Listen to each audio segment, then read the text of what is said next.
আসসালামু আলাইকুম। এই যে দেখেন, আমি আমার কবুতরের জন্য 4 খোপের একটা 2 খোপের একটা বাসা বানাইছি। আমি এগুলো নিজে নিজে বানাইছি একা একা। প্লেবোর্ড এবং কিছু আলমারির এই যে ইয়ে আছে, গাছের দরজা আছে, ওগুলো দিয়ে বানাইছি। সামনে নেট দিছি, নেট সেবেক দিয়ে বানাইছি। এখানে কিনতে গেলে এগুলো অনেক দাম বিক্রি করে, আরও ছোট ছোট। তো আমি নিজে বসে বসে বানাই ফেলছি।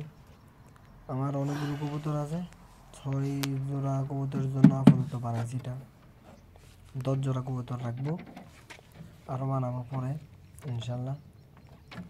তো এই বাসাগুলো কেমন হয়েছে আপনারা জানাবেন অবশ্যই কমেন্টে। অনেক গভীর দিছি, সামনে দিয়ে নেট দিছি যেন এই খাঁচার ভিতরে রাখিও পালতে পারি, না ছাড়লেও থাকে। আর এটা হচ্ছে 2 খোপের বাসা। এটা আর অনেক সুন্দর হয়েছে, আরও অনেক মজবুত। আপনার মোটা মোটা গাছ দিয়ে বানাইছি, দেখেন মোটা গাছ, বাড়ম বলে যে বাড়ম, মোটা বাড়ম দিয়ে আর চারিদিকে ফেলে ভর দিছি। তো এগুলোতে কবুতর ডিম বাচ্চা করবে কি না আপনারা জানাবেন, যারা কবুতর বাসা বানান।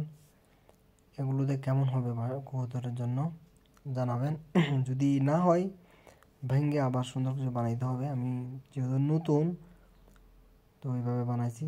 আপনারা জানাবেন কমেন্টে কেমন হয়েছে।